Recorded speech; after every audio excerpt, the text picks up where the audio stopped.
welcome back to another Make You a Millionaire 10 Under 10 GPP podcast, where I talk about my favorite plays, my 10 favorite plays, 5 from Draftkings, 5 from Fanduel, and all of them are going to be under 10% owned, or at least projected under 10% owned. We never know what's going to happen on a Sunday. Somebody might get injured or crazy things happen, right? But my favorite early week low owned plays. It's weird to think that I'm recording this on Friday and it's still early week, but I think sometimes it's kind of crazy how much information comes out and things change between, Friday night here when I'm recording and Sunday, at noon when these things kick off. Value opens up that allows, ownership to change in different places. Things go wild sometimes. So, but we are back, and I got some good news here. If you are paying attention and you can see that scroller on the bottom, we brought back the VIP 50, baby. 50% off your first month. And now, let's say you're not ready to commit. You're not ready to do the $40 for the first month, whatever. You can get VIP weekly with that same code right now, which is just an absolutely steal of a deal. Check us out. Stick around for a week. You time it right. You can almost get, you start tomorrow, you get all the content until next Saturday, right? And that gets you into, essentially you get 2 weeks of NFL for the price of one. And we are here on the week 9 main slate. And there's my boy, Kirk O'Chains. You're going to hear about him here in a minute. But you guys know my motto for this podcast and for this article every week. Again, this is free. We always give this to you. So if you like this, please subscribe to the DFS Army channel, hit that little button, and you'll get notified when this podcast drops every week, as well as, it gives us a little bit of love and it helps us to keep this bad boy free. But my motto, first or last, I ain't here to min cash. I'm not looking to just get across the line here, baby. I want that big money, right? And to do that, we got to take some chances, and you're going to hit some duds. I say all the time that you got to kiss a few frogs before you get to the princess. Looking at last week, all right, a little bit of a recap. We had some injury woes. Jordan Love went down with a groin injury or an ankle injury. I don't even know. He was limping all around the field multiple times, came back in, but Malik Willis ended up playing, after that for 2.5 quarters. Brian Thomas Jr. put up 15, which is a nice number for him, but went out with the chest injury. It says he's going to play this week. We'll see. I was burned once again. I need to stop doing this. I feel like I write it in this piece every time that, oh my gosh, this guy's dead min. He doesn't have to do anything to pay off his price, just to hit value. And every time he literally does nothing. So got burned by A-Rob again. It seemed like everybody and their mother popped off for the Lions last week in their massive win over the Titans, except for Allen Robinson and Tim Patrick, who I liked last week too as well. And I don't know what I should think, because I've got a guy that's not listed in this article. Maybe I'll talk about him a little bit later, but it's low owned in a good spot. I've clicked him like a couple of times today, and I'm just thinking, this can't burn me again. This can't be like 5 weeks in a row that I get burned on a mid-price wide receiver, right? We did hit on ya boy, Jameis Winston, QB6 for the week, 4.1x value. Rashad White had a decent day, 2.1x. Falcons, cheap, 1.7x. So really sort of meh week last week. The injuries didn't help, but we weren't really getting there with some of our plays last week. Regardless, you're not going to hit every single week in NFL, and that's sort of the deal here, right? And there it is. I talked about VIP 50. You get access to all our sports, and you can do a week, you do a month. Bless me. Sorry about that.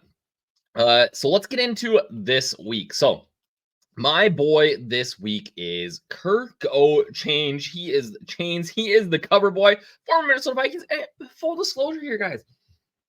Beginning of the season, I was convinced that Kirk was washed. I was. I'm not ashamed to admit that. I messed up because Kirk is back, baby. He looks great. Over 300 yards last week, threw for 500 a couple of weeks ago, which is absolutely insane. 4 tutties. He's got elite history against the Cowboys. The Cowboys are in big trouble. Big trouble. Trayvon Diggs might not play again. Like, they're just bad to begin with. Like, I don't understand why at this price and combo in this matchup, how he is going to be this low. You play him with London, Pitts. I kind of like the +2 here. I think if you have the salary, you go London, Mooney. What's hard is, you want to run it back with CeeDee Lamb. I feel like the Cowboys have figured it out that they got to get CeeDee the ball like 20 times a game. You could do that. If you want to get real funky, Naked Kirk, I don't hate it. We've seen that in the Millia the last couple of weeks. We've multiple times where a naked guy has won it for you, meaning that you don't pair him with a receiver or a running back or anybody. So I don't hate it, right? Like I said, CeeDee Lamb is my guy that I'm running back with, but I love Kirk Cousins this week. My boy DFS Freak, we've had the 70K win here for a while. We had somebody just take down 50K again the other day on like one lineup, and I want to say it was NBA, which is wild. Next up, we got our boy Ramondre Stevenson, one of the better fantasy points per dollar plays on the slate. He goes up against the Titans, who are just a mess defensively. They got absolutely steamrolled by the running backs for the Lions last week. He had 20 carries last week. I get that it was only 48 yards. Wasn't great. He found the end zone twice. They got confidence in him here. It doesn't matter who starts. Gibson, I think, is a little dinged up too. I think this game scores a little bit higher than the total implies. So I do like Stevenson quite a bit here. He's a guy that I find myself clicking quite a bit. Followed by James Cook. He is a stud. He is exponentially better than his dust brother, at least at this point. Prime Dalvin was unreal for the purple and gold. But he gets Miami at home. He put up 111 on him last time. Put up 3 TDs against this Miami team in week 2, had 17 carries for 111 last week against the Seahawks, who are an infinitely better run defense than the Dolphins. I think he's been a stud all year. I expect more of the same. Block and load format, all formats for me. One of my favorite plays this week, James Cook. And then we've got Cooper Kupp. Returned last week. There's a spelling error. Nice 16-point DK performance. Wasn't necessarily slowly brought back in, but he wasn't really featured either. I think this offense is starting to click. They get the Seahawks, who were just torched by Josh Allen and the Bills, and James Cook, as we just saw. So I do like Cooper Kupp quite a bit here. I think everybody's going to try to maybe play Puka in this spot, and I think there's enough to go around. I actually like this offense as a whole. I think that they smash this week. And then with Jameson Williams out for the Lions, we've got a wide variety of wide receivers that you can play, but the guy that I am targeting is Sam Laporta. Got over half the receiving yards last week, and Jared Goff's ridiculous 85-yard, 3-touchdown game.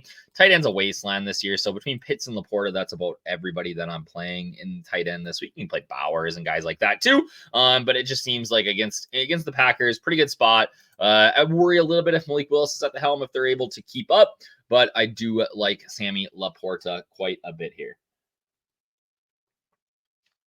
All right, shout out Bobby Wow. We do it every week. He won $1 million with Danny Dimes. This is his quarterback, which is just enough to tell you it's insane.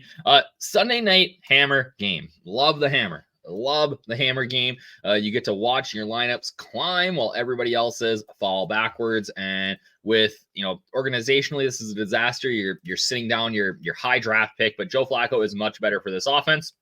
The Vikings defense has been a mess for the last 2 weeks, giving up a ton. So I love Flacco here. I think you pair him up with any of his receivers. I prefer Downs, but I think any of those guys are viable. You run it back with Aaron Jones. Now you got a game stack from the hammer game. I love that. This is like prime matchup of the century for Aaron Jones. So don't be afraid to do that. And then Jared Goff.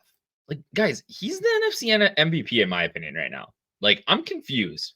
I get that it was like a weird 85-yard week last week, but that's not going to happen again. He's going to ball out against the Packers. He's incredibly efficient, doesn't make mistakes. Love him with Laporta. You can put him with Amon-Ra St. Brown. You can get crazy with Wiz Khalifa, but I think that's only in like a 2-receiver scenario. But yeah, I think that they're going to feast. I worry, like I said, with Laporta, that the Lions can keep up, or that the Packers can keep up here with Malik Willis under the helm. But yeah, I think that Goff smashes here. The price isn't even that high. I said it again. I wrote him in here last week. It's coming. Nick Chubb is going to have a 30-point monster game at some point. I think it's potentially this week. I get that the Chargers are a tough matchup, but this is Nick Chubb at 6,500. Like, I can't ignore him here. Like, I can't get off Chubb in this spot. Khalil Shakir, we love Josh Allen this week over at DraftKings. On DFS Army. I know he's going to be a core play for some of our coaches here, but Shakir is starting to get the volume that we expected at the beginning of the season. We're looking at double-digit targets. This is a great matchup against the Dolphins. I talked about how much I like Cook, but we can run the other side of this with the passing game with Shakir, or you could go Shakir Cook and potentially get involved in a ton of tutties. Keon Coleman's good. I think that Shakir is the more consistent receiver in this offense that has a similar upside when he is rolling. So love Shakir. And then a defense for the second week in a row, people. We have a defense in this article. It's rare that we get a defense, but I am going for it a second week in a row. And really, I just want to explain why. I like to look at what is the cheapest viable defense that I can play. And I go with that, right? And then if there's a couple, I'm going to look and say, okay, which one has the most upside, right? And for me, that defense this week is the Arizona Cardinals against Caleb Williams and the Bears. Outside of the fourth quarter last week, Caleb Williams looked atrocious against one of the worst defenses in the NFL, in the Washington Commanders. No interceptions, but he's just bad. He had a fumble last week. Like, this defense isn't good, but we're more so banking on Caleb Williams being bad here. Sorry to my boy Bobby, right? Like, they're not good. He's gonna get sacks. The 44 point in total is low, right? Like, I think that, I wrote here, I think he could play the other side of this as well. I think he could play the Bears D, who actually is good. And Kyler Murray has probably been playing Call of Duty for 48 hours at this point. So, you could play the other side of this too, but I do like the Cards quite a bit. So as I said below or above, right, make sure you use that code VIP50. That gets you 50% off your first week, your first month, whatever you want to do. You can check us out, get involved. And then, subscribe, comment below. Tell me who you think's gonna ball out this week. Like I said, last week wasn't great. Maybe you want my job. Maybe you're gonna come and do this. Write your 10 in there. All right. Have a great week, everybody. I appreciate all of you who stick around and watch till this point. It's always been a pleasure. Have a fantastic week, and we will see you right back here for week 10. Like, subscribe to the channel. You see me on the Showdown Breakdown on Monday too. Cheers.